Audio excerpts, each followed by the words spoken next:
लाता ये कहानी और चित्तौड़ जिले की है भाई, जंगल ध्यान से बेचता। सुनना और जो पूरी भी वीडियो थोड़े देखना पैसे तो मिलते डिस्क्रिप्शन में लिख उससे दिया जाएगा। जैसे तैसे अपना पेट भरता।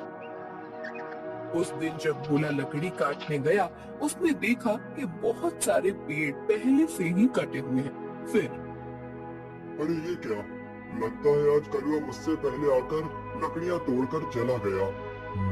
वैसे भी कलुआ को तो मुझसे बहुत ज्यादा लकड़ियों की जरूरत होती है, इसीलिए आया होगा। चलो अब जंगल के और अंदर जाना होगा। भोला और अंदर चला गया। उसने देखा कि बीच जंगल में बहुत से पेड़ थे। उन पेड़ों को देखकर अरे वाह, यहाँ पर तो बहुत सारे पेड़ हैं। अगले 2 महीनों तक भी रोज लकड़ियाँ काटूं तो भी कम नहीं पड़ेंगी। भोले ने पेड़ काटने के लिए कुल्हाड़ी उठाई। तभी उसने देखा कि ऊपर एक बंदरिया अपने नवजात बच्चे के साथ उस पेड़ पर बैठकर फल खा रही थी। वो बंदरिया इतने प्यार से अपने बच्चे को पकड़कर बैठी थी कि उनका प्यार देखकर भोला रुक गया। ये क्या करने जा रहा था मैं? अगर मैंने ये पेड़ काट दिया, माँ बंदरिया और उसके बच्चे का घर टूट जाएगा। नहीं, मुझे ऐसा नहीं करना चाहिए। शायद इस पेड़ पर बहुत सारे फल हैं, इसीलिए ये बंदरिया यहाँ रुकी होगी। चलो मैं कोई ऐसा पेड़ काटता हूँ जिस पर किसी जानवर या पंछी का घर ना हो। भोला और आगे चला गया। उसने अपनी जरूरत के अनुसार लकड़ियां काटी और उन्हें बेचने चला गया। ऐसे ही दिन बीतते रहते हैं। भोला रोज उस बंदरिया और उसके बच्चे को देखता। कभी कभी भोला बंदरिया को खिलाने के लिए घर से रोटी भी ले आता। एक दिन जब भोला लकड़ी काटने गया, तब उसने देखा कलुआ उसी पेड़ पर कुल्हाड़ी चला रहा था जिस पेड़ पर उस बंदरिया रहती थी। कलुआ को उस पेड़ को काटते देख अरे कलुआ, ये क्या कर रहे हो? ये कैसा सवाल है? भगवान ने आंखों की जगह बटन लगाकर भेजा है क्या? दिखाई नहीं देता? लकड़ी काट रहा हूँ। वो तो मैं देख रहा हूँ कलुआ, लेकिन इस पेड़ की लकड़ी क्यों काट रहे हो? किसी और पेड़ की लकड़ी काटो। पेड़ पर देखो, एक बंदरिया का घर है, उसके साथ उसके नवजात शिशु भी है कलुआ। तो क्या हुआ? वो बंदरिया किसी और पेड़ पर चली जाएगी? इतने सारे पेड़ तो हैं। लेकिन कलुआ, लेकिन वेकिन कुछ नहीं, चल निकल जा यहाँ से। आया बड़ा मुझे सिखाने वाला। और सुन, इस पेड़ को तो पूरा मैं ही काटूंगा, ये ध्यान रखना। तुझे चाहिए तो कहीं और चला जा, नहीं तो ये देख रहा है ना कुल्हाड़ी, मुझे जरा सी भी देर नहीं लगेगी इस कुल्हाड़ी को तुझ पर चलाने में। कलुआ पेड़ काटने लगा। भोला बेचारा चाह कर भी कुछ नहीं कर पाया और आगे चला गया। दोपहर के समय जब भोला जंगल से लौट रहा था, तब सपने देखा कि कलुआ ने वो पूरा पेड़ काट डाला था। भोला को बहुत बुरा लग रहा था। तभी उसकी नजर पेड़ के एक बड़े लकड़ी के नीचे गई। वो बंदरिया उस लकड़ी के नीचे मरी पड़ी हुई थी। उसे देख भोला की आंखों में आंसू बहने लगे। भोला को लग रहा था कि शायद उसके बच्चे की भी मौत हो गई है। भोला उस बंदरिया के पास गया। तभी उसने देखा कि बंदरिया ने मरते हुए भी अपने बच्चे को अपने गोद में सुरक्षित रखा था। हे भगवान, तेरी महिमा अपरंपार है। इस बंदरिया ने मरते हुए भी अपने बच्चे को गोद में सुरक्षित रखा है। सच में माँ आखिर माँ ही होती है। लेकिन अब इस बच्चे का क्या होगा? कलुआ भी कितना दुष्ट है। मैंने बताया था उसे इस पेड़ पर इस बंदरिया का घर है, लेकिन उसने मेरी बात नहीं सुनी। फिर भोला ने गड्ढा खोदकर बंदरिया के शव को उस गड्ढे में डाल दिया। फिर उसके बच्चे को अपने गोद में उठाकर अपने साथ उसे घर ले आया। उस दिन एक बात से भोला अपने छोटे भाई की तरह उस बंदर को साथ रखने लगा।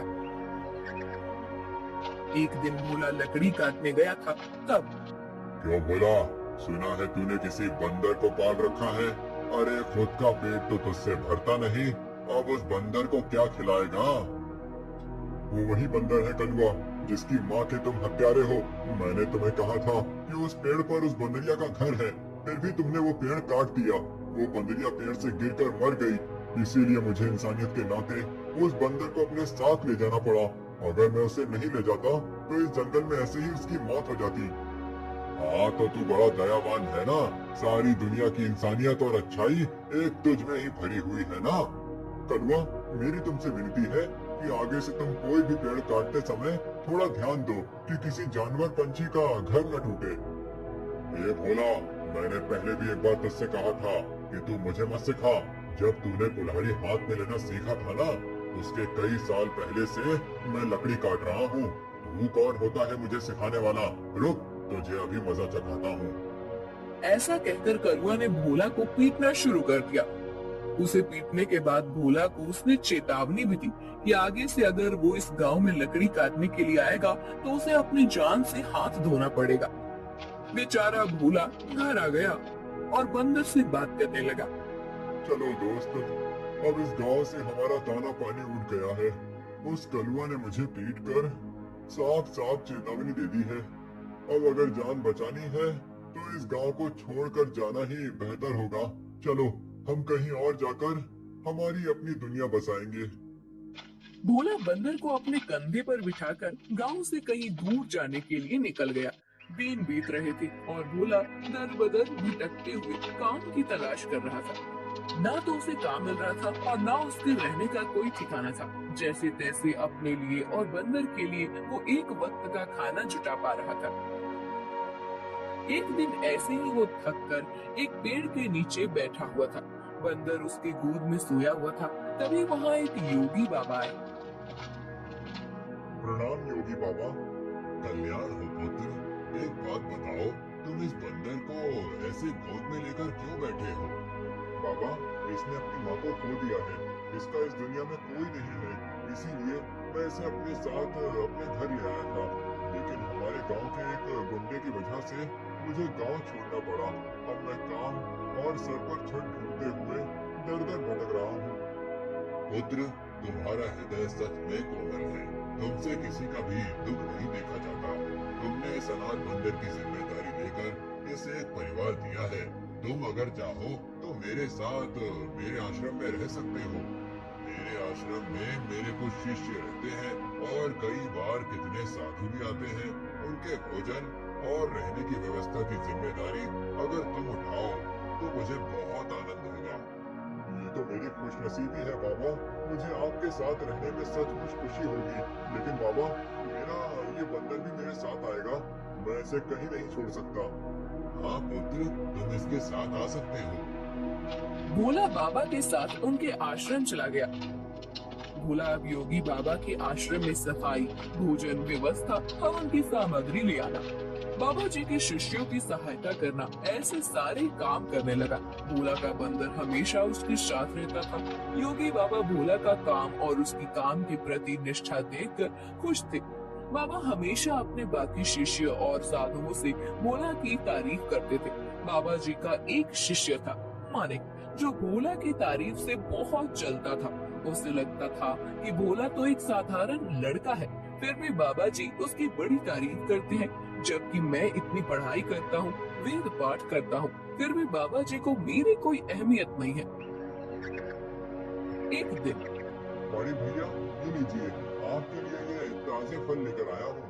बोला, आजकल तुम ज्यादा आलसी हो चुके हो।